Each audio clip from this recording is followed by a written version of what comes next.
What's up, my people? Welcome to another amazing episode of the Can Be Broken podcast, where we are shining light on the darkness that is domestic violence and abuse. If you've never been here before, welcome to the show. This is season 2. Yo! I'm so excited, and I think I'm going to be excited for a while about that. But anywho, season 2, if you've never been here before, welcome to the show.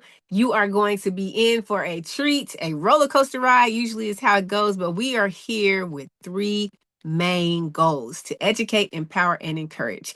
We are here to educate anyone who has never been in abusive relationships, don't understand how people get there, why they stay there, why it's so hard to leave, and what happens after they leave. We are here to empower all of our survivors to stand up and share your story without shame, fear, guilt, or judgment, because you are strong, you are powerful, and your voice deserves to be heard. And to anyone who is currently suffering in silence right now, listen, you are not alone. You are not crazy. Abuse is not normal. Your feelings are valid. Despite how it may look and feel in this very moment, we always encourage you to safely seek support. Now, we about to go ahead and hop up in this thing, because y'all know we are here to rise above these insecurities, release the burdens of shame and guilt, and revive our God-given power, purpose, and passion. The Confidence Way, because we about to light it up. Y'all, I promise. I thought we were going to start off smooth, but it's not going to be smooth. So, if you've been the only thing smooth is my edges, because it's going to be a rocky ride, okay? Because I am not on it today. Girl. Y'all heard what she said. If you didn't see season 1, go back and watch season 1. I don't even remember what episode it is, but just look for Angela, okay? Because this is part 2 of the circus that she did not sign up for. And I quote, but she is surrounded by a bunch of clowns. Yes. Welcome back to the show, Miss Angela in the building. Pew, pew, pew, pew. Hey, y'all. She said what she said. It's going to be a bumpy ride. So, with that being said, please keep your hands, arms, and legs inside the vehicle at all times. Helmet, elbow pads, knee pads, ankle straps. Yeah, because it seems like the clowns are on the main act right now, and they just couldn't wait another day. They just had to do the main act. Today's the day. They had to reschedule the so we was going to run it back anyways. But apparently we got some fresh insights on the buffoonery that is our dear friend's life. Like, I don't understand. And here's the thing. So when you're in an abusive relationship or a narcissistic relationship, it doesn't end when you have kids and the person wants to, quote unquote, be responsible parents. A lot of times they're not even trying to be a responsible parent. They're just trying to find a way to manipulate and control the person that left them. Just go back and watch part 1, please, so y'all can keep up on. I don't even think you'll be able to keep up, even if you put it on repeat, okay? I don't even think I can keep up at this point. For this point, I'm just like, I quit the act. Like, I gotta find a way out of this act, because I can't even keep up with the script, because I just can't. Okay. So when we left in part 1, though, we had Spaghetti Hair, who is all the way out of the picture now, and No Neck, who is still in the picture because you and No Neck have a baby. Right. Okay. You moved with him, and then ish hit the fan even more. And so now you're in Cali. Yep. And he's actually there now. Visiting for Christmas. Well, before we even get to this moment in time, how has it been since our last conversation with communication between you and him and they're not really in-laws, but the paternal grandparents? Yeah, so for one, our communication is always a little bit up and down, because, we have trust issues, and then we're currently going through court right now for custody, child support, all this stuff. So like last week we had child support court, and like we're in the middle of a custody battle, but at the same time, like trying to co-parent in the most mature way for myself even though it's hard. And I don't speak to the maternal grandparents. Like I spoke to them when my daughter was there, like what was needed. I said Merry Christmas to the mom because he would like FaceTiming the mom or whatever like it may be. Like I'm respectful as respectfulness can get due to the circumstances, but people still they want to play games. I don't know. So that's where it is. Like, and like we care for each other. Like let me not like, hold back and say like we do still care for each other, right? That is the father of my child. And we battled with a lot of that addiction and blah blah blah. But he is trying to get his life on a better track. So I am still trying to be supportive, but at the same time guard myself based on the whole shenanigans that continue to happen, but also try to take my feelings, my personal feelings out of it, what's in best interest of my daughter. You know what I'm saying? Yeah. So it's not easy. Like you're in court right now for custody. Is he just trying to get joint custody? Like what's the Yeah, so he wants joint custody and I'm just like, broski, like why? Like you live in Virginia, I live in California, like you can get visitation and like we'll have 50-50 legal custody. And I feel like that's fair for everything that's happened. Like, because before I was like, I want 100% physical, I want 100% legal, blah, blah, blah. But he has been sober. So he says, you know what I mean, for 8 months or whatever. So I have no question to like also like believe him and also like give him the opportunity to like step up as a dad because of course I don't want him to be drinking. You know what I mean? But it's just the inconsistency with the character traits that is the problem here. It's like it's mind blowing to me. It's the narcissism, the entitlement that we talked about last time. Yeah. So what are his traits? Because they're easy, they're quick to say one thing, and then when they think they got some kind of in, they switch it up. And sometimes they don't even wait till that part. So what's the difference? The difference between now and before with him. Yeah, has anything changed or is he still So yeah, he's been in intensive therapy. So I mean, obviously for the last like you've been to like 6 or 7 facilities programs in the last year or so. 2 years. He always says, and this is a good way to look at it. My recovery started before I went to rehab, right? Because his recovery story, because you don't necessarily just get sober during your recovery story. You're still recovering from other things, past traumas, blah, blah, blah, blah, blah. And I'm like, oh, that makes sense, because he was in a rehab 2 years ago as well. So it didn't just start when I moved here. His recovery story started prior to that. And it's just so happens that, it took him a minute or whatever. But, the communication is better. I will say the communication is better. He's more clear headed. He is trying to be there for, he flies out here. He tries to be there for the kids, you know what I mean? And even my 2 kids that aren't biologically his, he tries to be there for them and he is there for them for the most part. But, there's still some struggling with communication and how I perceive things should be based on, but men and women, the way they think. Because I'm mama bear, so I'm like, but I have to try sometimes not to catch myself. Like, am I over criticizing when he's doing the best he can do at this moment where he is in his situation? Because I don't want to be the reason that you relapse. Not that it would be my fault, but you know what I'm saying? Like, I do understand this is a disease. This is serious. It's a lifetime thing.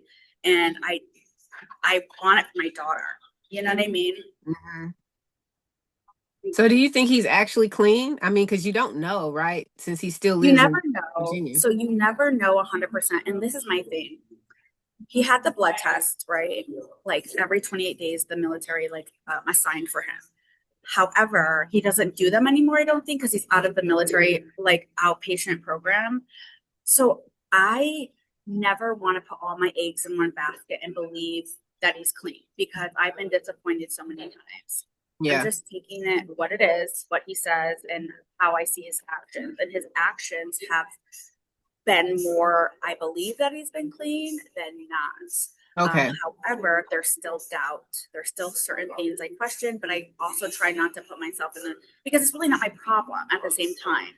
So if I hyper focus on the things that would trigger me, I go into a mental breakdown, but I have to be like, okay, well, we're co-parenting. This is not like I have to keep up because of our relationship. You know what I mean? Like, mind my business at a sense, you know what I mean? Where before everything I was like, ugh, you know what I mean? Like, but now it's like, okay, if he does, then he does. Like, so Yeah. So I'm just I don't know if I'm confused or just curious. So we're going to court now because he wants joint custody. Is he currently paying child support? so we didn't have a child support order until the other day when we went to court. He was giving me money every month, but it wasn't as near enough as I thought he should be paying. Now, the reason why I didn't put him on child support, the county did, because I had food stamps. Mm-hmm. So if you have any type of assistance, the county automatically makes you get the father on child support. My other baby dad's on child support too, but because he doesn't live in California, it's a whole different process, interstate, blah, blah, blah. So it wasn't like I put him on child support. Okay. You know what I mean? But even if I did, who cares? You know what I'm saying? Right. Men be acting like child support is the worst thing. Like, bro, you make way more money than I do. I'm out here struggling with these kids because of you. And I'm not blaming everything on you, but I wouldn't be here if it weren't for you, bro. So it's Yeah. like the audacity to give me a hard time if I ask you for X, Y, and Z when I have your daughter 24/7. That pisses me off. So was it his idea, since he does want joint custody, it was his idea to go to court? No, it was well, I'm the one who put the petition in originally, and I did it last year because he wouldn't stop drinking. So I said, if you do not stop drinking and you continue this, I'm going to put in for custody. Because if there's nothing in writing, then he could take my baby. He could, you know what I'm saying? And I needed something in writing because we live a separate, type of state, and I just wanted that legal document. Plus, I don't trust him and his family. I think they have their own intentions, and they've proven to me that they're not genuine in ways. I'm not going to say so much the dad, but the mom is definitely not. She's in his ear. Yeah. You know what I mean? And he changes around her, and I don't care like if he's gotten better at setting boundaries. It's still his mom. He's still a mama's boy, and she still has her say too much in the relationship, even as co-parents. And that right there makes me uncomfortable because it's like he's up her ass. And I just think that she needs to stay out, but she's not. Right. Because it's not her child. Right, exactly. But for whatever reason, he can't let her go, and he still has to share all the information with her. And I think she does influence him. Okay. Yeah. So he flies in for Christmas. Right. How long has he been there? So he got here the 19th. Okay. He's leaving on the 3rd, so it's like 2 weeks. Okay. And then our plan prior to this little act that popped up, this random circus act that popped up today, our plan was to let the baby go back for a few weeks and then come back out to visit. Okay. However, due to the fuckery of the situation, things have to be reconsidered. I mean, things have to be reconsidered because it just won't stop. These clowns, the juggling and the unicycles and the tires jumping through the hoops, they won't stop. So I have no choice but to halt the brakes now, and we have to go back and reconsider the situation. Before we get into the show, I want you to take yourself out of this situation and make yourself a bystander, of a non-biased bystander. Yeah, non-biased. If you weren't biased and you were seeing what's about to unfold, what you're about to share, would you encourage the mother of the child to still let her daughter go back? Because how old is your daughter? She's 1. She's only 1, so she doesn't really know. Yeah. Okay. Yeah, she's a baby. Would you encourage the mom to still let the daughter go back with her dad for a couple of weeks? If I was not biased and I removed myself due to the circumstances, right? And this is removing my complete feelings, right? I would still not have the daughter go, only because of what's happened in the past, the actions, and come up to this, and then the things that are being said still currently. And based on every single visit prior, I let her go. There's always been an incident. So, what do you mean an incident? So for example, like last time, like I let her go at the end of August. She was there for like 6 weeks, right? That's the first time I ever was away from the baby that long. Yes. And I was How having did that you time do that? because I'm trying to put myself out of the situation and let her dad spend time with her other family spend time with her because I always am the bigger person, regardless of what they want to say or not. I've always put my feelings aside. I might be upset for a little bit, but then I calm down. I'm like, okay, it's not about me, it's about the baby. And he tried to get me to sign a paper saying that she resides with him. As soon as I get her on the other side of the country, all of a sudden you hit me with this paper. He's like, oh, it's not what it looks like. Da, da, da, da, da. And then he changes the plans that we have. Like we had made agreements for like the babysitter. And we've talked about certain things, like because me and his mother have like had incidents, and I'm not all the way comfortable with her. Like I made a conversation with her to be cordial, but I didn't want her watching the baby the entire time because I Hmm. don't feel comfortable with her, and I want to be able to FaceTime my child and stuff. But due to the circumstances, I wasn't able to do that. So we had a sitter set up. Now he like had this set up through the military. The military pays for the babysitter. So he had that set up for weeks. We were talking about it, going back and forth, like, okay, the babysitter's going to be there when Bree's there, blah blah blah blah. As soon as Bree gets on the other side, now there's this paper you want me to sign saying that she resides with you. And now all of a sudden the babysitter is not going to go, and my mom's going to stay the mom was there the whole time watching the baby, and whatever. It's fine, right? Spend time with your grandchild. It's the principle that we have these agreements. We already have trust issues, and you go ahead and you like finesse all these things to get what you want. And then as soon as you get what you want, you start your shit. And he's like, "Oh, you're taking it the wrong way." I'm like, "Bro, you should have stuck to the plan because I can't trust you."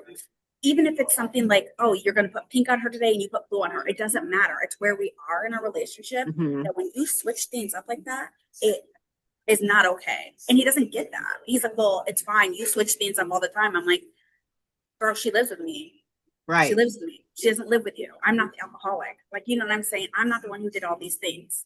So that's just like one small example. But there Yeah. was more. But I don't want to make it the whole thing about that. But shit Yeah. like that, or like staying longer days. Like when she was younger, like I said, okay, let her go for Thanksgiving. This is in 2024. So last year. He took her for 3 days longer without telling me in North Carolina so he could spend more time with her and the family. And I believe that the mom had something to do with it. Like maybe I'm wrong, but I feel like he she was in the ear, and he does these things because of them. You know what I'm saying? Yeah. He's this grown man, and I understand it's really his fault. And him. Yeah. However, they're in his ear, and they don't, in my opinion, they don't like me. So Hmm. anything to benefit them, they're gonna do. Yeah. So for you taking my baby when she's only what, like 6 months, not even maybe, away, and then my breast milk, I was breastfeeding her at the time, completely reduces. You know what I'm saying? Like Yep. it affected me so much. I have that. I'm still postpartum. I'm having anxiety because you were still drinking at the time, but I was talking to the parents, and they're like, we're gonna watch everything, and still trying to be the bigger person. So I allowed her. You know what I'm saying? It's like shit like this that keeps happening Yeah. every time. And then you wonder why I'm upset, or I'm tripping, or I just make up these scenarios. Bro, it's your actions. Yeah. And let's sit right there for a second, because people who don't understand the narcissism or the control or the abuse, it's really the control thing that people Yeah, can miss, because they can say, well, she's just nitpicking, and she's just, first of all, like you just said, in case somebody missed it, he was still drinking. And if you haven't seen episode 1, homeboy coded 2 hours after you gave birth to their child in the hospital because he was drinking so much, and then he went cold turkey a couple of days before. So after you gave birth to the baby, he went back drinking, which is, if I'm not in close proximity with my child and I can't watch it, I'm sitting here trusting someone who's a known alcoholic, who is now actively drinking again, who, if he's a known alcoholic, it means that he doesn't have control over how much he's going to stop, like how much he's going to drink. And so right. I'm left for days with leaving my newborn with someone who's an alcoholic. and Yep. someone And whose then mom is going to make people it. that I don't, right, make excuses and enable and then blame everything on me and never take accountability. So, but because I'm trying to be like, okay, so he told me he was sober at the time. He wasn't. I had doubts. But because I was still trying, and every time I've tried, every time I put myself out of the situation, but I always get shitted on every time. Yeah, And nothing, you know what I mean? So it's like, it you doesn't can't, change. yeah, you cannot say I'm a bitter baby mama girl because you're staying in my house right now. You know what I'm saying? And I've let you stay at my house almost every single time you've came here because I want you to be able to save money because I'm thoughtful. Like, you know what I'm saying? I know it's expensive. You want to still spend time with your daughter and the kids. So I'm like trying to be thoughtful. But at the same time, bro, it's like, I'm not going to continue to feel like I'm like crazy. And that's what narcissists do. They Yes. put where you doubt yourself, where everything you do, you start to doubt yourself. Like, you know what I mean? Like every little Yes. thing, like, am I a good Everything. mother? Am I this? And then that's how they do the mind fucking, you know? And they don't even know they're doing it sometimes. They You know. have to be aware. They know every time that they're doing it. So you have the issue, the last instance of the Thanksgiving thing, and then they keep the child longer than 3 days and more than they were supposed to. And some people be like, well, it's okay. He told you, but it's not okay when you're dealing with someone like this. So, Right. for example, when I first moved out, I didn't hear like his father or my kid's father wanted to spend time with the boy. Like he was really not good with spending time with the kids by himself. He never got them Right. all three by himself. But he did Right. come and pick up the boy once. This is when he had free access to come anytime he wanted before he got put on visitation. Mm-hmm. Picked him up once. Um, and I told him he has to be back at this time because he has gymnastics. Right. Well, as soon as he picks him up, he doesn't answer the phone. And I'm calling because he left his bag. And my kids don't eat everything. They're on plant-based diet right now. So Right. I pack everything for you to have. Well, you left the bag and I'm calling. You send me the voicemail, you don't answer the phone. Then hours later, you come back saying, well, I'm having car trouble. So he doesn't return the child in time for him to make his gymnastics. And any other situation or any other human being could really be having car trouble. But when Right. you're dealing with someone who's constantly finding a way to control, they don't want to be told what they can do, when they can do, and how Yep. long they can do it for. And so if you come to an agreement that you think you're having, once they're gone with the child, they don't have to own up to that agreement. Right. And I wanted to sit on that because people aren't going to understand the severity of the manipulation and the control and how much they have to be in control. For y'all to sit here and have planned this weeks in advance, this is Right. what it's going to be. You're not nitpicking, you're making sure your child is safe. And you're still allowing a known alcoholic to spend time with his child, but you're doing it Right. because you're trusting the fact that the military is going to be in place with their babysitter and Right. you got everything else under control. Right. Then as soon as she gets there, everything, all the plans change. Yeah, you want the There's tone nothing you switches, can you want do. to switch up, and then it's a problem. Like, oh, well, I have to pay the military X amount of money for her to get babysat, and But you knew that if I already. you if I which you already knew because you set this up, you sent me the link. So all of a sudden, money's an issue, right? When the mom's there, all of a sudden, well, I don't get extra money when she's here like you do when she's with you, bro. I make like 30,000 a year right now because the limited time I can work. You make $120,000 a year on salary, and I miss work all the time because the kids are sick or whatever. So you're sitting there and literally saying, "Well, I don't get extra money like you do, bro. A little $500 you want to throw me a month? You think that in California, bro? My rent alone is $3,000, nothing included." Like I'm out here like struggling, like you know what I'm saying? Like how dare you? But this is all of a sudden the mom's there. You know what I'm saying? So all your tones are Yeah. switching up. Like, come on, bro. And then it's just about having control. Like, well, I have to say so now. Now I have the baby. She can't because she's on the other side of the country. And mind you, even before this last time, this was in August, right? Even before I said, well, listen, if she goes with you, I would like to have something in writing, get it notarized when you bring her back. Now, this is where the manipulation comes in even more. But even then, I folded because what it is like it's such a mind with me, and I try not to be a bitter baby. Mm-hmm. I'm so concerned about being a bitter baby mama, black, angry black woman, da da da, that he said, well, if you don't believe that I'm sober right now, then I don't know what to tell you. You know what I'm saying? Like, this It's is what he did. And exhausting. then made me feel guilty for wanting something in writing. And then as soon as she left, we didn't get anything in writing. Then he wants me to have something in writing saying that she lives there. You get what I'm saying? Yeah. And you're going to sit there and say, that's not planned, broski. Like, I'm just bugging. I'm just like crazy light skinned girl. Like, come on. Like, Yeah. no. Yep. And they'll do that in any situation, every chance they get, however they can. It's all about the manipulation. And that's why I always say when I introduce the episodes, I'm like, listen, you're not alone. You're not crazy. Your feelings are Yeah. valid, because they are.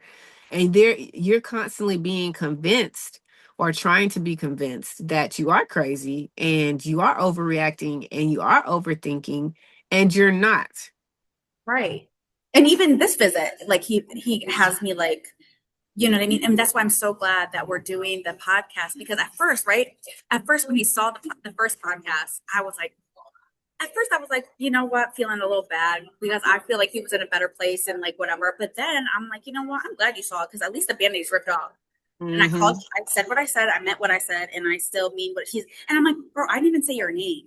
So it's like, you can't even be that mad. He's like, if you don't want me to see it, you shouldn't put it on the internet. I'm like, well, I don't want you to see it because it's about you, but it doesn't mean I didn't want other people to see it.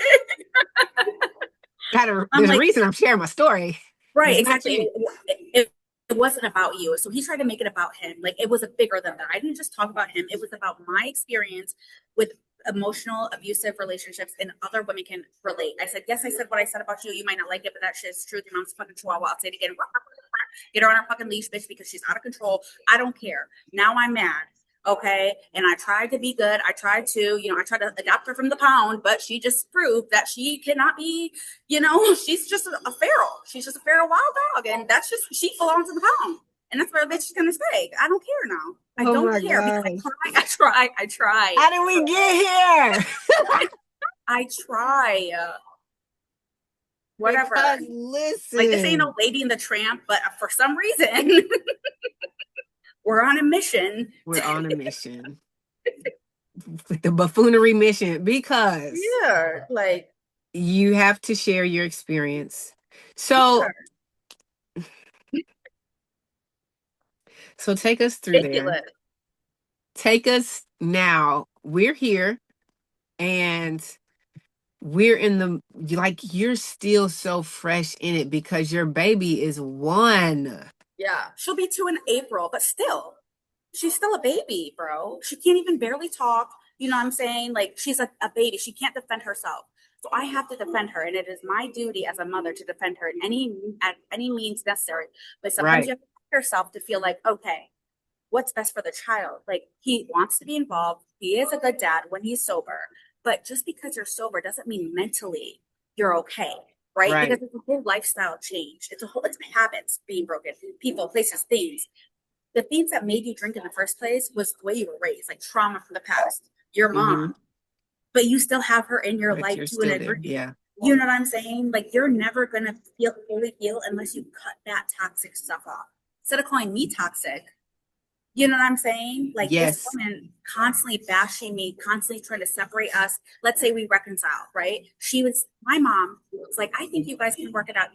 This happened, blah, blah. God can make everything. She's like, you need to get away from her. She's disgusting. Da, da, da. Don't burden yourself with her kids. Like, this is the stuff I read today in the text messages. Yeah, which we'll get into. And that's why I'm livid, because it's like, how can you try to even build a healthy co-parenting relationship if you have somebody in your corner like that, that's constantly talking bad, da da da? That's not helping anybody. Nothing. Trying to No. continue to drive a wedge. I think, and two, from his mom's point of view, it's you're a threat to his and her relationship. Yeah. Because I mean, I see if that. he does, I don't know that he would ever be able to have a healthy relationship with a woman. Because if he's able to have a healthy relationship with a woman, he's not going to be depending on her to be the person who makes excuses, the person who's always there when he falls down to pick up. Like, they're codependent. Yes. They are And very if he codependent on gets each other. clean and finds a healthy space for himself and then a healthy partner, who is she, what does she have? She doesn't have anything left.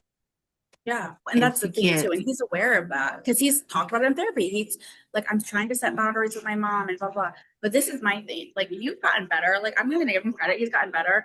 But if you're still allowing that toxic, like, literally, like, for example, he'll send her a quote. Like, you have the daily devotionals that get sent to your phone. It Yeah. will be, oh, God has a bigger plan for you or something biblical or whatever. And all of a sudden, this is going off. That's right. You need to get away from her. Don't burden yourself. You need to focus on you and your daughter. And this is literally what I'm reading like today. Don't burden yourself with her kids. This is going down way down enough. I'm going to pray that God leads you in the right way. And I'm like, bro, you're talking about godly women, but you're talking about the Satan. You're speaking Satan's tongue. You know what I'm saying?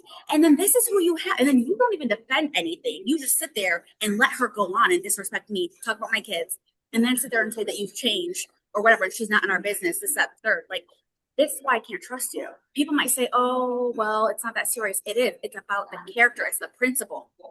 I'm very big on principle. If you say you're going to do something and you say you're doing this, but you continue to show you're not, you cannot be trusted. Right. Period. That's for everybody. That's for everybody. It doesn't matter who it is. It doesn't matter who it is. If they tell you one thing and their actions don't align with what they're saying, right? What are we doing? Why are we wasting time? And the actions with the visits before never aligned. You know what I'm saying? And now you want another visit, but then you're saying, oh, I have healthy boundaries.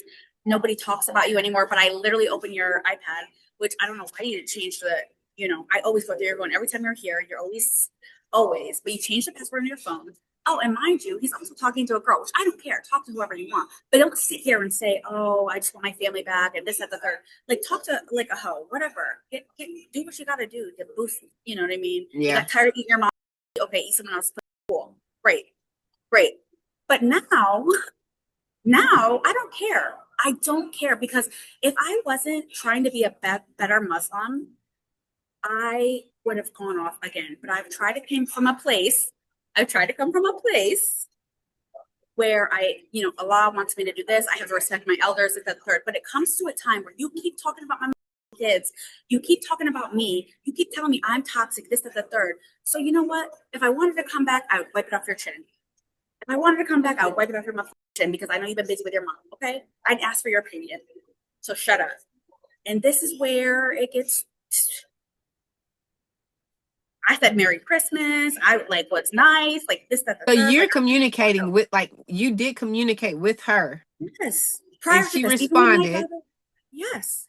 Like everything was hunky dory. This is what she does every time, though.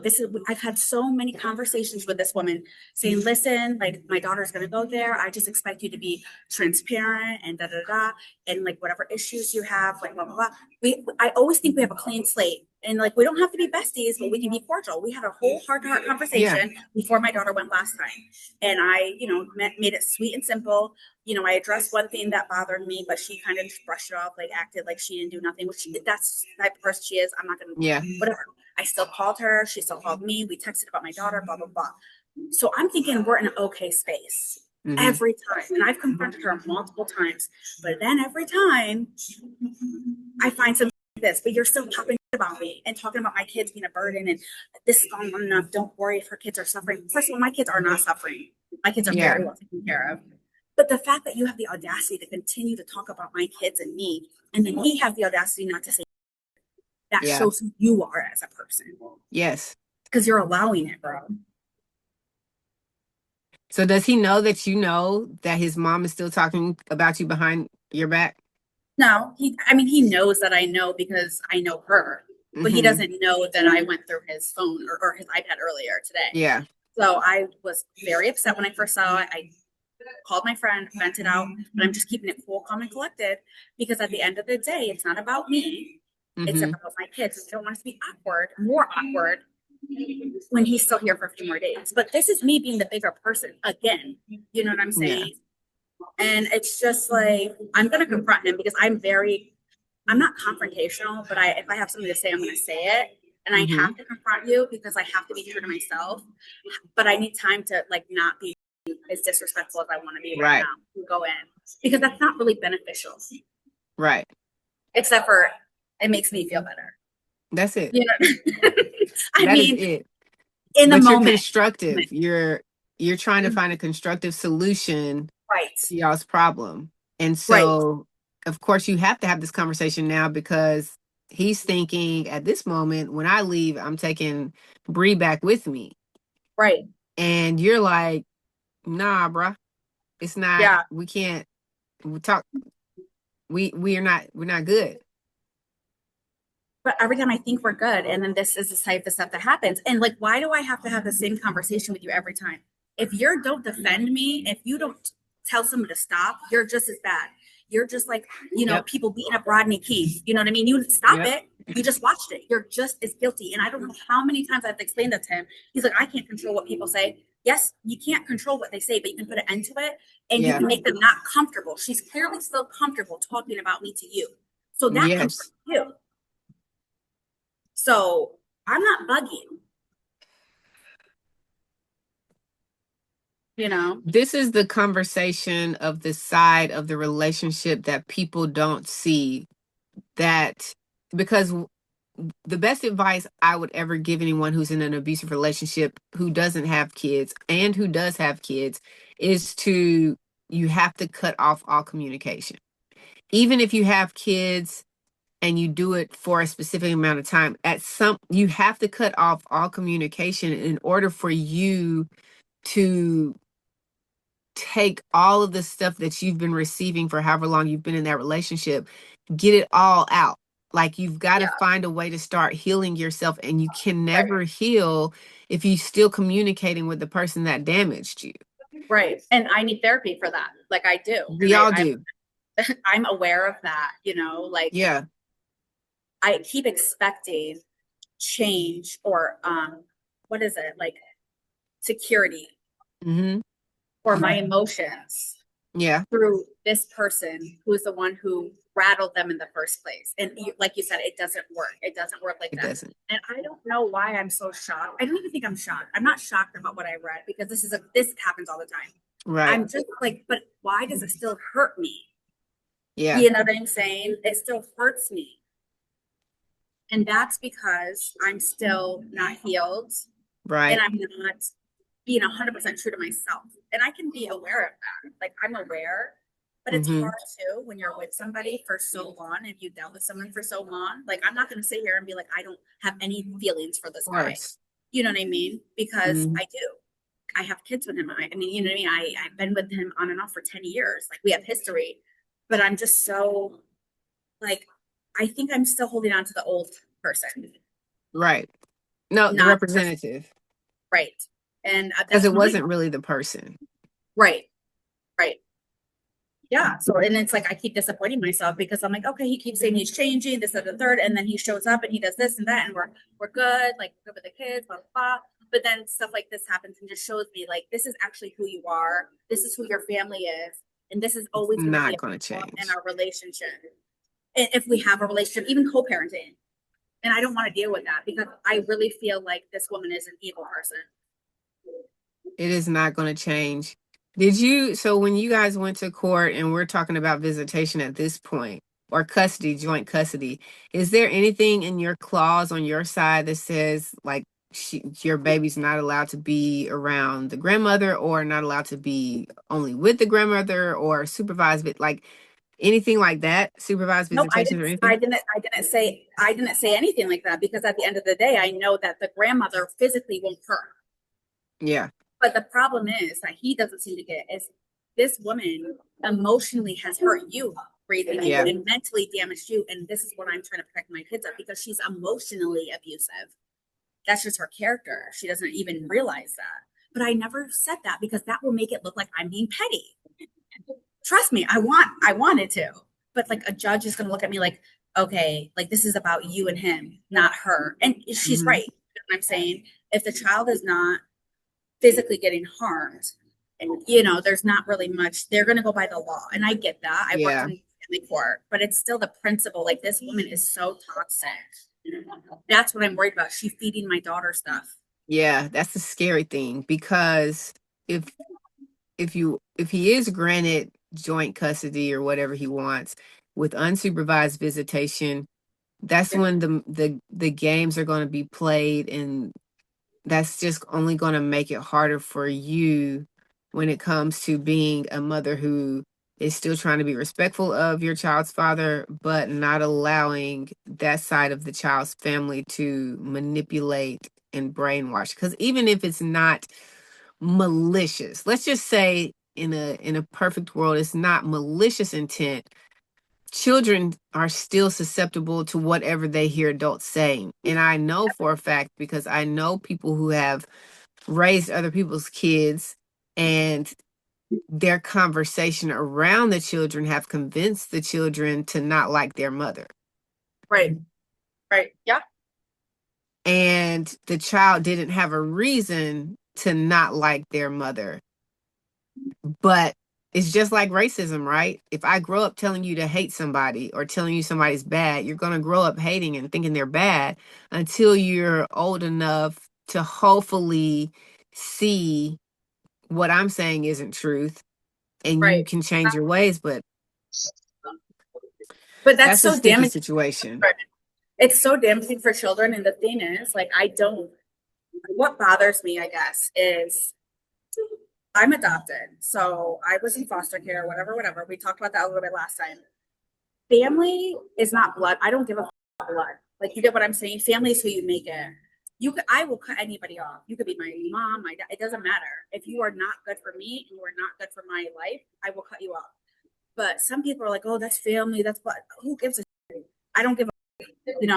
But that's because my family made me their family based on actions and words. Like, blood doesn't matter. You know what I mean? But to him, it's different. And people who are so codependent on each other and like have this analogy that blood means everything, that's just what they believe, and I can't change that, and that's cool or whatever. But like, the thing is, like, even through all this stuff that's happened, all the trauma and everything, I don't talk bad about him in front of the kids. The kids love him.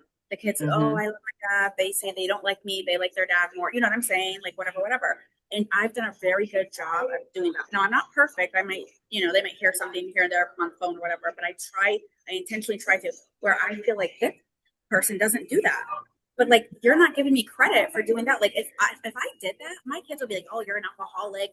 You're no, you fraud, mom. But like, I don't do none of that. Like, my kids will be like, you know what I'm saying? They're 7, almost 7 and 4. They're old enough to know what's going on. Yeah. But I don't do that because I know it's not productive and it's not fair to him. I want them to be able to see for themselves. Like, I would never want somebody to do that to me. And that's why I'm so protective of my daughter. Because I feel like that's what they're going to do to me, especially the mom. This is a hard space to be in. Yeah. Because even if the co-parenting was smooth, you're still not knowing what your daughter's going to be exposed to. Right. And growing up, they're not knowing, well, why isn't dad around? What happened? Having to wait till they're mature enough to comprehend why we're not together and why he's not around as much as I would want him to be, or as the child, think I want him to be. Right. I hate this part about the relationship, about having kids with them, because excuse me, because it's like we're just waiting for a bomb to go off, and you know that it's going to impact them in a negative way regardless. But as the mom, having to think about, how do I handle their emotions once we get to that point? Right. Well, trying to handle their emotions now. Like, even my son will like be like, oh, like he'll bring up stuff from when we lived together. Like, and be like, oh, I heard you guys woke me up because you were arguing one night. Like, and I'm not saying that we never argued. We tried not to argue in front of them, but there was a few times that he was just wasted and I lost it. I was pregnant or just postpartum. I'm like, wasted. You're around my kids, like blah blah blah. And like, they remember. My son was 5. Like, you know what I mean? Kids hold on to stuff like that, and it's sad. Or he'll be Yeah. like, "Oh, if you don't stop, Daddy's gonna break up with you." Like they say little stuff like that. I'm like, how do you even know what that means? And he'll Wow. be, it means that you're with another girl. I'm like, no, me and your dad are not breaking up. Like I always try to like, you know what I'm saying? Even if like we're not together, you know what I'm saying? But I'm trying to protect their emotions at the same time while like killing my own. But that's what you do as a mother. And it seems like if you're not a mom in this situation, or I would say a dad, but it's different for a mom. You just don't get it. You have all the weight on your shoulders, and Yeah. nobody takes some of the slack off. So, Girl. and it's always your fault, no matter what you do. No matter what you can never do it right, perfect. Nobody can do it perfect, and that alone plays a huge part on women's mental health. Yeah. That thought alone, like I can never do anything right. You're constantly questioning yourself, and then you have a situation like this. Like, yeah, maybe people are like, oh, if you don't go digging, you won't find out. Like, you shouldn't have went through his phone. Well, I have to go through his phone, and the reason is because I can't trust him because of the things that have happened in the past. I need to know every time if there's a plot. And based on these things, I do feel like you can see through your blue in the face like there's no hidden intentions. But there is, because if you're involved with somebody with hidden intentions, the hidden intentions are still with you. Yeah. Period. Yep. And that's why, I mean, I don't even have advice for people who have children with someone who's actively trying to be in the child's life, Right. because it's a lot of manipulation. I'm not going to say it's all manipulation, but it's a lot of manipulation. And then you're now, even though you're out of the relationship, like you say, you're still balancing this juggling act of, how do I protect myself from being manipulated while still giving my child access to their father? Yeah. And a chance to have that bond while he is sober. Let's say he is sober. Let's say 100% he's sober. Then she deserves to have that bonding time. He's missed so much of her life, been in rehab since the pregnancy, even not being there for the pregnancy because he was out of it. You know what I mean? Yeah. There was every single moment was a bad moment, but it wasn't clear. He doesn't even remember half like going through withdrawals at the appointments, like the few appointments he went to, he would like start, he would sweat. It was embarrassing. I would be like, can you step? The doctor would be like, can you step out, bro? Like, you know what I'm saying? Like, Yeah. it's just so much stuff. So I feel like it's my job to like, okay, now he's sober. Now it's give him that opportunity, but then it's hard because it's like, you know what I mean? Yeah. But I have to like put my feelings to the side, and I just she's little right now. So the thing that I hold on to is right now she's so little. So let's say that the mom continues to pop shit and puts little things in her ear, even if it's microaggression, right? Yeah. Because you can make a huge like if you like take any psychology class, like microaggression has just as much effect as like major aggression, so Yeah. or macroaggression. You know what I'm saying? So even if you say little tits and tats here and there, it's still you're still developing like this kind of feel for it to lead Hmm. up to something bigger. And like that's the thing that I just don't think any like the men get, or because there's a lot of men, there's a lot of women that go through this situation with their in-laws or whatever, Yeah. you know what I mean? And it's like you could say whatever you want to say, but this is still going to affect my child in a way that's not healthy. Yeah. So, but she's little right now, so I have to like weigh that. Like, she's not going to really understand as much. So maybe like Hmm. now's the time to like let her go more because he is sober and she's little. But when she gets a little older, then I have to be a little more like, Cautious. Yeah. yeah. But still, And I don't then, want that to be my kid because you want to talk about me and my kids.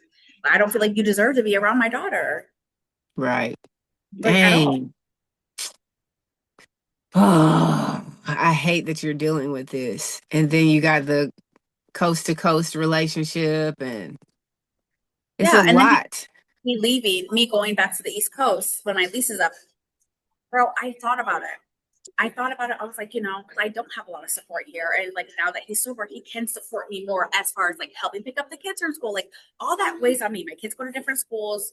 You know what I mean? I drop one off at 6:30 in the morning, the other one at 7:30, then take the baby to the babysitters. I drive 30 minutes to work and then have to leave work early. You know what I'm saying? It's a lot. Yeah. But it's like I could use the support, but at the same time, not at this cost. It's not worth it. And that's what he doesn't get. Like me being closer to this type of toxicity is not worth it. Yeah. You have to set those boundaries, and it's easier to set boundaries when you're further away from somebody. And it's hard to say. It is his family. His family is he's the problem because he doesn't deal with it correctly. But at the same time, I don't want to be closer. They live in North Carolina. He's in Virginia, so that's like 3 hours away. The grandma, I love the grandma and the grandpa. Like they're great, but like that's my kid's great grandparents. Yeah. She's the only one that's been consistent, but the rest is like I could care less. I've done it all. And the mom is not going nowhere, which I'm not like wishing she went anywhere. I just wish that he would like be a man and like stop her. Stop it. Yeah. He won't. And that's just like this situation is proof that can people change? Yes. The likelihood of someone who is manipulative, controlling, and narcissistic changing or abusive changing is very low. Right. Because that requires them to humble themselves to all of the mistakes that they made. It requires them to address the trauma that they've compartmentalized or are blatantly saying didn't happen, is not happening, and then submit themselves to someone to help navigate and guide them out of that space. And people who are abusive, controlling, and narcissistic do not submit to anyone who's going to help them change for the better. Right. Right. And then it's like every time you come to me and we have like deep conversations about this is where it's crazy, right? This is where when I step out of the situation and I like talk to you or just like look at it from the outside or non-biased, this is where it's even more sick, right? Now he's gotten all this therapy the last 2-3 years. So and he's doing like whatever he's doing, going to school, trying to help people get sober, blah, blah, blah. Good for you. Okay. So now you're just sitting in here and we're having conversations and you're trying to like counsel me on what I need to do for healing, right? I knew that was coming. Yes. So you're sitting here trying to counsel me and say that I'm not healed and I'm not in a space where we can have these conversations, blah, blah, blah, blah, blah, right? And then I'm sitting there like crying, like, is it me? Am I the problem? But this is a part of narcissism too. Like you will present yourself as a freaking rose, but really you are like a weed. And like you, and like when I say I don't even think they know they're doing it, they just do it. Like they know, but they don't always know. Like you're sitting there and you're convincing yourself you're helping me, right? Because you've learned all this stuff. After 40 years, you've learned all this stuff, and now you're going to counsel the woman who is struggling, taking care of 3 kids on her own because of you. You know, well, I mean, I have to take a self accountability too. Like I chose to move out here, blah, blah, blah, blah, blah, right? But then I'm sitting here like, I'm not in the right place. You're right. I need counseling, which I do need counseling. But I'm doubting myself, making myself feel even more crazy for something that you did to me. Yes. And then I think it's my fault. Yes. What kind of That's why you can't like, that's why boundaries are important. They are. And if you have the ability to cut off communication because they're not going to stop manipulating you. That's the only game that they have. I was just talking to my daughter. So Christmas, she's 4 and she was in the kitchen. And so I'm like, what? They're not supposed to be in the kitchen because they're just always in the way, you know, so stay out of the kitchen is the rule. So she's in the kitchen. I'm telling her to get out of the kitchen. And so she decides in a playful way to crawl out of the kitchen. I'm trying to step around her and she scoots forward. So I end up stepping on her foot. I don't have shoes on, but it still hurt her hand. So she starts crying. I go do what I'm supposed to be doing. And she comes back to me crying. And I said, baby girl, I said, you don't go to the source that caused you pain for healing. Like, don't come to me to comfort you when I caused you pain. And I know that that's a lesson that was way over her head right now.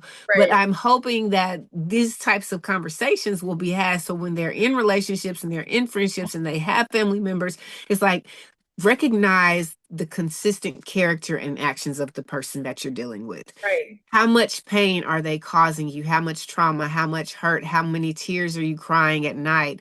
And then you're still going back to them to comfort you for something else. We can't, it's never going to work. No, you can't be my counselor when you're the reason I need counseling. Right. Right. Exactly.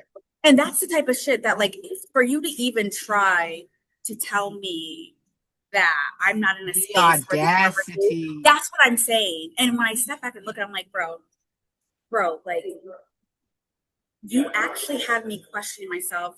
Yeah. Because because you come in my house and you're like, oh, like, every time I get here, every time I'm here, you seem a little more overwhelmed, and your car is a little more messy, and blah, blah. I'm like, bro, I got 3 kids. Like, I'm on the go all the time, but you're sitting there making me feel. And he's like, if things don't change, then I'm gonna have to do stuff. And I'm just like, the person who is the problem is coming at me and telling me because my car is messy or not to your standards. Mind you, I have a public health nurse that comes to my house every month. Like you can't sit there. You're trying to, like, put fear in me, like manipulation. Yep. Like Yep. like I'm not a fit parent. Like, if you call CPS on me right now, which I was like, are you going to call CPS? I mean, because I'm paranoid now because you're, like, making me doubt myself. But when I look back, like, CPS would come here and nothing would happen. There is not Right. one unsafe thing that you can sit there and say that is worth taking my kids away, even if people are on drugs or whatever.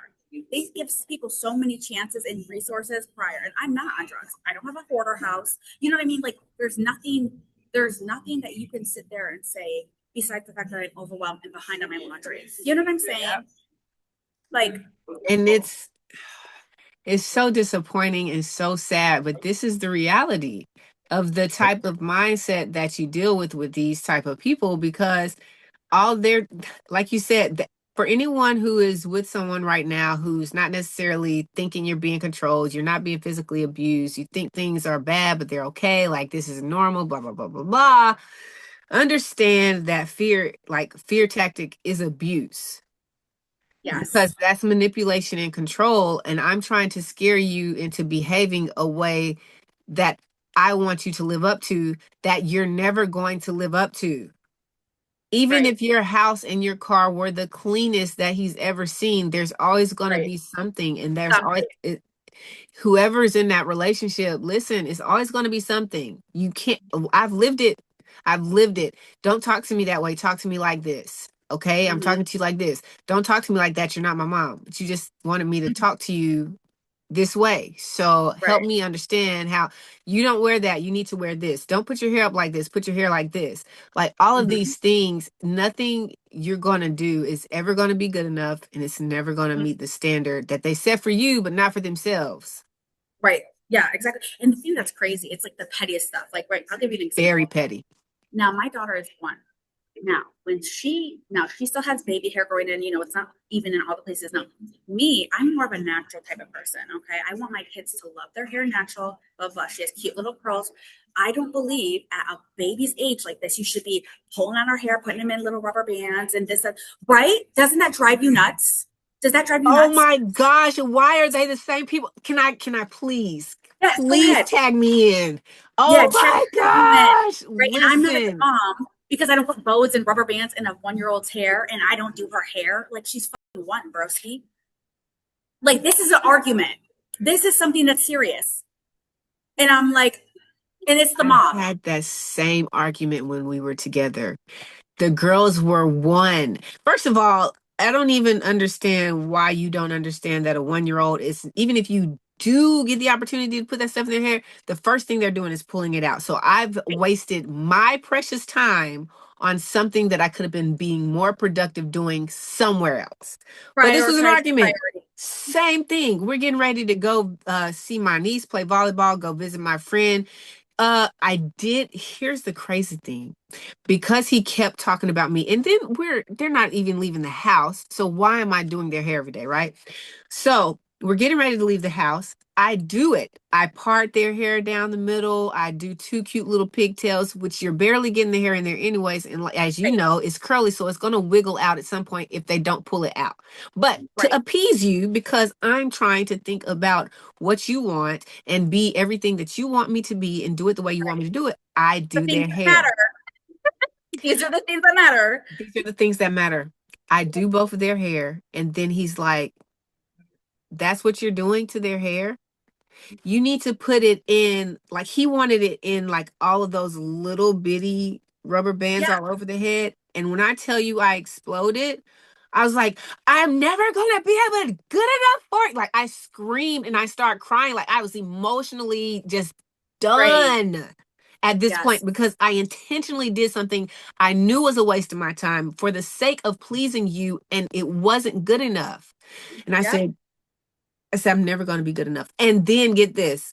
A few minutes later, I apologized to him because I'm in the cycle of manipulation and control, and I don't comprehend that what just happened wasn't anything I'm supposed to apologize for.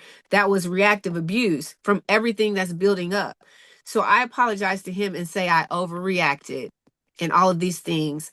And that's how they do it. Like it's at some point, it's going to be a little thing that triggers you. Like you just can't suppress the volcano anymore. It's just pressure building up because you're not going to live up to anything. And that's the same, like the fact that you said that blows Bro. my mind because I've said this on so many episodes. I'm like, they're literally the same person in a different skin, in a different place in the world at a different time with a different person. Right. They're Right. the And same. it's crazy. They are the same. And it's the mom too. The mom's like, y'all never do. Now, mind you, when I was pregnant with my daughter, dealing with this, my older daughter, y'all never do nothing with that girl's hair. Mind you, we're sitting here watching Gabby's Dollhouse all day. Why am I going to sit here and put my effort, like you said? But this is important to them. This is important to them. This is what matters. So you continue to make passive aggressive comments, like even him earlier, like not today, but the other day, like it was Christmas. He wanted to put bows in her hair. I'm like, whatever, it's Christmas. I'll put bows in her hair. And mind you, she's sick. They all have croup right now. I don't care. They're not going anywhere. But because it's Christmas, a special occasion, and wants to look cute. Now, mind you, my daughter doesn't have to have her hair done to look cute. She is beautiful naturally. She doesn't have to have earrings in. Now she can have earrings in, but I'm not gonna force earrings in her ear to make her look prettier Right. when she's 1 years old, when she's crying and this, that, the third. But because it's about what it looks like on the outside to you when your mom makes comments to you, then I'll do that. But it's just like Yeah. it's just crazy to me. Like these are superficial things Mhm. that literally, and plus she's a baby. Like I don't want her hair getting pulled on like that. Now I'll put a headband in her hair every now she wears her job, but yeah, but it's just ridiculous. And here's the thing that makes it even more crazy. Everything you just said, with it being ridiculous and it's not that important. If they were the ones taking care of the child all day, every day, they would not be doing her hair all day, every day. It's Well, because they it's think they can do their everything better, responsibility. right? It's just it's the craziest I've ever even like I've never That's met people wild. like this. I've That's never wild. met people that prioritize the things like this. Like, and this is what creates self insecurity, right? And self hate on Yeah. yourself because oh you're not perfect enough or you're not doing this. And like his mom always says something to the sister because she's overweight or whatever. Oh, like what I'm saying? Like this is Yep. you guys created this this trauma and I'm trying to break the cycle and you just Yeah. don't get it. Girl. But I don't have structure because I don't do her hair and every day she's a baby. Now there's no structure. Oh, because you cook them the same foods. I'm like, bro, they waste food. I'm not gonna cook them something they don't like. So they're missing out because I cook more varieties of foods. Bro, they're 4 and 6 and 1. They eat chicken nuggets, french fries, and like cauliflower. That's what they like. I'm not gonna sit here and keep wasting food and force them to eat every day that they don't want to eat. Like that, bro. It just blows my mind. Like you just Yeah. don't. And that's important too, an important point, not just for moms who are in abusive relationships, but for moms in general, having grace with ourselves because my babies eat peanut butter sandwiches every day for lunch almost. And you can make yourself feel bad. Like, am I not doing a good enough job because I'm not cooking this? There kids out there that will literally only eat pizza and chicken wings, and their parent gives them pizza and chicken wings. And the baby's still alive, and the baby's still fine, and the baby's going to get older, and their palate is going to change, and you're going to have an opportunity to fix them the greens and the things and all of this. Yes, I understand. We do want them to have healthier meals, but at the end of the day, we also need them to be fed. And me giving you something that you're not going to eat doesn't serve any purpose for any of us. And so I Right, just because you're want not to getting say nutrition. that because you have to give grace to yourself. Like as mothers, it's so hard to give ourselves grace because we carry the burden of making sure the child gets everything it needs, however it's supposed to have it, when it's supposed to be, where it's supposed to be. And to have someone else who's not taking on the responsibility. Like if this is what you want for them, then by all means, you're welcome to come over here and cook for them and feed them. I welcome you into my home to come do that. That will actually help me with this load that Right. I have. But they don't want that responsibility. They just want the ability to dictate how you do things. And I mean, it's just the control. It's the control. It's the control. It's the control. It is crazy. And the thing is, like, I have positive affirmations like on my fridge, right? Like a list saying, like, you are enough, you deserve rest, but you deserve, like, how sad is that? I mean, it's good to have positive affirmations, Mhm. but the fact that I have to, like, do that, my public nurse, because she saw my mental health like declining, because I Yeah. never feel good enough. I never feel like, can I get a break? Can I even Yep. take a shower? I can't even take a shower without these kids. I can't, like, I can't do anything. You know what I mean? But it's like the fact that, like, you come in and you're like, I'm not judging you, but everything you know what I mean? But you are judging me because you're manipulating and trying to use these things, petty little things that literally you have no idea Yeah. how good these kids have it, and making me feel like all the Yep. time. It's just crazy, girl. I know. Can you? And it makes you sick. It makes you Yes. so sick. Physically. So many people are going through this, and they're customized to it. Like you said, they think it's normal. They think it's this, but it's really like the if you can't get yourself out of it, it's like you're in a snow globe. You're trapped in a snow globe, kind Yeah. of, until you leave the relationship or take a step back or whatever. But until you're ready to do that, like you're just going to be in the snow globe and think, oh, this is my life, like in this bubble, and this is totally fine. And like I feel trapped, but it's okay. This is a normal feeling, right? This is Yep. normally how I'm supposed to feel because I'm supposed to do this and this and the third and blah, blah, blah, blah. Like, no, And bro. it's not.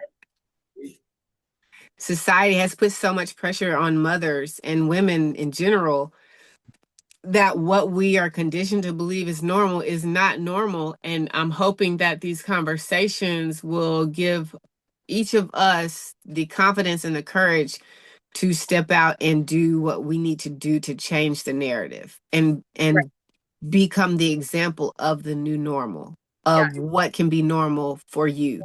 And some people are okay with certain things and some people aren't, but find out what works with you and with your family and for your family and just be okay being in that lane. Right. Yeah. It's just, I don't know. It's just crazy, girl. It is wild. And then it's like they want to do this. I'm not your enemy, right? They hit you with this. I'm your ally. I'm not against you, right? They hit you with that as they're doing all this stuff. When are you going to see I'm your ally? We're a team, right? So then you're like, we are. But So then it it's is like, me. So I yeah, am the it's not the problem. problem. Yes. I'm your, yeah, they hit you with that. Like, when are you going to be vulnerable and that? But then you're sitting there getting mad because I don't put bows in a 1-year-old's hair when they're sick with fevers and snotty noses at home. Like, what? They are the same person. Bro, but you want to hyper focus on this little stuff. Like, it's just Like you literally, actually are my enemy. yes, yes, You yeah. actually are against me and everything that I am because you keep trying to change me.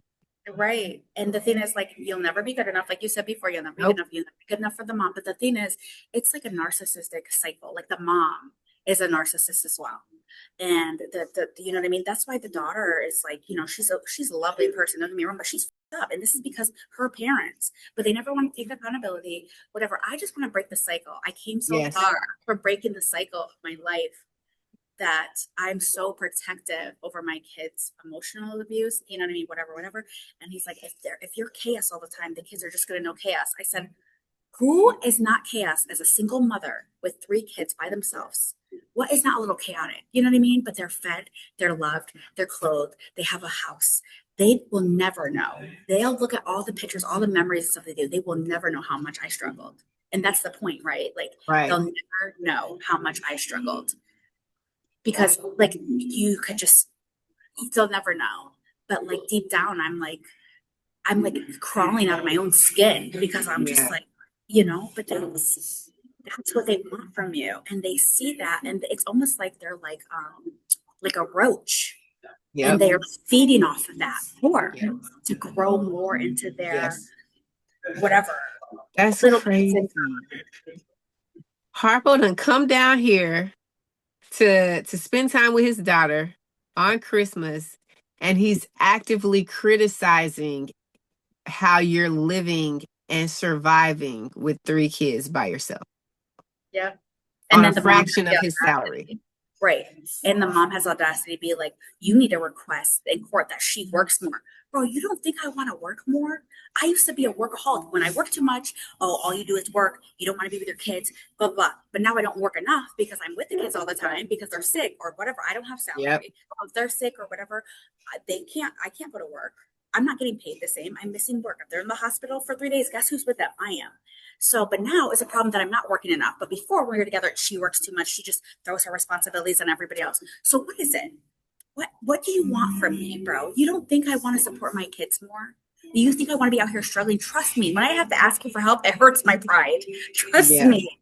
But I'm not too prideful to go to the food pantry to go. I'm not like, I will, because I'll do whatever I have to do for my kids. But it shouldn't even to that when I have somebody that's like has this much.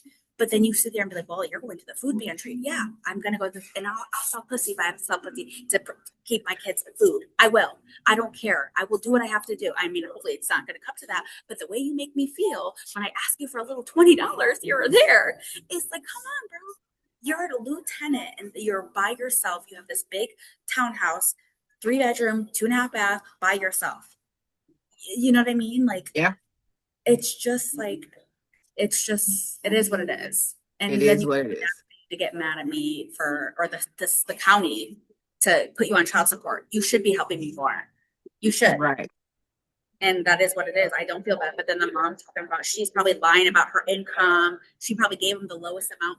Bitch, you think I'm proud to be making this much money when I was making this much money before me and your son were together? Like, you get what I'm saying? Like, you're feeding all this stuff. Yep.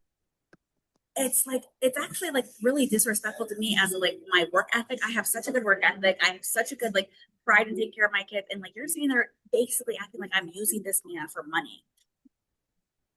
Mind you, the rental car that has been sitting in the driveway for the last 2 weeks he's been here, or week he's been here, he's only used it a couple times, is a Genesis, like the top Genesis, like new SUV. It's $1,000 for him to rent. Maybe a little more for the 2 weeks, which he could have used my car. We're not going anywhere because the kids are sick. You know what I'm saying? But you're going to spend $1,000 to look fancy. And I live in the hoods, like not the best area, not the worst, but not the best. But you're going to sit here and bring like a Bentley basically into my neighborhood with break-ins and this, that, the third, where I have to move my car out of my gate so you could park your fancy car there. Like, it's just like that. You get what I'm saying? It's not a problem money on that, but it's a problem when I ask for help with my rent. Yeah. You know what I'm saying? Like, because I can't work because I'm with the kids because they're sick. But nobody cares about that. Nope. That's not what we're here for. Nope. No. Make it happen. Figure it out. Do what you got to do. They don't care. And I will. And I will do what I have to do, but I'll still be criticized. Whatever I have to do, my kids are going to be happy. They'll have the best memories and they'll never know the struggle. So I don't care, but it's just frustrating, like even having this conversation, because when you're even around that person, you could be sitting on 2 opposite sides of the couch, not speaking. You still are feeling that doubt. That energy is still on you. Yes. Even if you're sitting there talking about chocolate chip cookies and how the kids have fun, it doesn't matter. Anything they say is Yes. draining to you, triggering. Yes. And I'm aware of that, but it's Yep. like, it's just hard. It's just hard. And it's going to be hard for a while. Yeah. But dang, girl. Already Child. know. Listen. I feel like at some point, I mean, we're going to have another episode, I know, because I mean, this is it's a lifelong situation. And Yes. there's going to be, as long as certain people are still living, there's going to Mm-hmm. be certain wrenches that are always going to be thrown. And Mm-hmm. what I like about this conversation is we're talking about the after effect of leaving Yes. the abuse and how it doesn't, the struggle, let's just call it what it is, the struggle, because it doesn't end there. And Right. how important it is, if you do have a support system, to lean into your support system. If you don't have a support system, you're not the only person who doesn't have a support system. But there is always a way to figure out how to make it work. Right. Yeah, there is. Absolutely. And here's another thing that we're talking about support system that I just want to just point out.